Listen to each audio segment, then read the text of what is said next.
كفى وسلام على عباده الذين اصطفى أما بعد فأعوذ بالله من الشيطان الرجيم بسم الله الرحمن الرحيم الحمد لله আল্লাহ তাআলার ফজল আর করমে আশা করি সকলেই ভালো আছেন। আসন্ন ইজতেমা 2, 3, 4 অনুষ্ঠিত হতে যাচ্ছে। পূর্বেকার মতো আগের পূর্বের স্থানেই হচ্ছে, টুঙ্গির ময়দানে, পবিত্রতম ভূমি। মুরব্বীদের জবান থেকে আমরা শুনেছিলাম যে উত্তরা দিয়াবাড়ি যেখানে জোর হয়েছে ওলামায়ে কেরাম হযরতগণদের এবং আম মানুষদের, তো ওখানেই এই একই সাথে টুঙ্গির ময়দানের যে ইজতেমা, প্রথম ওলামায়ে কেরামদের তত্ত্বাবধানে যে ইজতেমা হচ্ছে, সেখানে সাথে সাথে দিয়াবাড়িতেও হওয়ার কথা ছিল।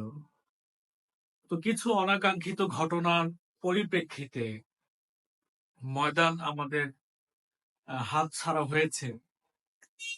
পূর্বের ইজতেমাতে আমরা দেখতে পেরেছি টুঙ্গির ময়দানে আলহামদুলিল্লাহ মানুষ সংকুলন হয়নি। পর্যাপ্ত জায়গা থাকা সত্ত্বেও মুরব্বীদের, মুসল্লি কেরাম যারা আছেন, তাদের অনেক কষ্ট হয়েছে। হাল লাইনে ময়দানের ভিতরে জায়গা পায়নি, পানির সংকট, ইস্তেঞ্জার ঝামেলা, কষ্ট। এই সমস্ত দিক বিবেচনা করে মুরব্বীগণ ফয়সালা করছিলেন যে তারা দিয়াবাড়ির ময়দানের সাথে সম্পৃক্ত করবে। বয়ান একই হবে, কোন উন্নতি প্রযুক্তির মাধ্যমে এখান থেকে মাইক সিস্টেমকে দিয়াবাড়ি পর্যন্ত নিয়ে একই বয়ানের আওতায় পুরো মজমা কায়েম থাকবে, কিন্তু হ্যাঁ, জামাত ভিন্ন হবে। যেহেতু দূরত্ব বেশি, জামাত ভিন্ন হওয়ার কথা, কিন্তু বয়ান একই হবে। এই মাকসাদে এই পরিকল্পনা নিয়ে মুরব্বীরা আগাচ্ছিল। তো মধ্যে একটু ঝামেলার কারণে সেটা বন্ধ হয়ে যায়। তো এখন আলহামদুলিল্লাহ আমাদের টুঙ্গির ময়দানে সমগ্র বাংলাদেশ একই সাথে ইজতেমায় অংশগ্রহণ করবে আলহামদুলিল্লাহ। এখন বিষয় হচ্ছে আমাদের প্রত্যেক মহল্লা থেকে আলহামদুলিল্লাহ বাস, আমাদের এখান থেকে আলহামদুলিল্লাহ অনেকগুলো বাস ভরে সাথীরা যাওয়ার জন্য নিয়ত করেছে আলহামদুলিল্লাহ। তারা অনেকেই টিকিট আলহামদুলিল্লাহ আমরা কেটে ফেলেছি, অনেকে টাকা জমা দিয়ে ফেলেছে, এবং আগামীকাল পর্যন্ত আমরা এই মেহনতকে জারি রাখবো। টাকা উসুলের ব্যাপারটা নিয়ে আলোচনা করব সাথীদের সাথে। মাশওয়ারা হয়েছে গতকাল, সেখানেও একই ফয়সালা হয়েছে। বাজার যারা করবেন তাদের তাদের একটা আলাদা একটা জামাত করে দেওয়া হয়েছে। আলহামদুলিল্লাহ এই উসুল মোতাবেক মেহনত চলছে। এখন বিষয়টা হচ্ছে, বিশ্ব ইজতেমার কথা শুনলে আলহামদুলিল্লাহ যারা কখনো মেহনত সম্পর্কে অবগত নয়, তারাও আলহামদুলিল্লাহ বিশ্ব ইজতেমায় যাওয়ার জন্য একটা অন্যরকম একটা অনুভূতি, অন্যরকম একটা আবেগ তাদের মধ্যে দেখা যায়।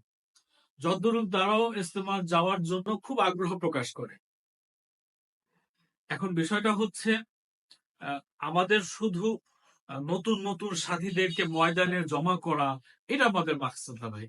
আমাদের মুরব্বীরা বারবার বলেন যে আমাদের মূল মাকসাদ হচ্ছে ময়দান থেকে, ইজতেমা থেকে কিভাবে অধিক সংখ্যক জামাত, কিভাবে আল্লাহ তাআলার রাস্তায় খুরুজ হতে পারে, এটা আমাদের মূল লক্ষ্য নিয়ে এইভাবে আমাদেরকে মেহনত করে করে সাথীদেরকে নিয়ে ময়দানে পৌঁছানো।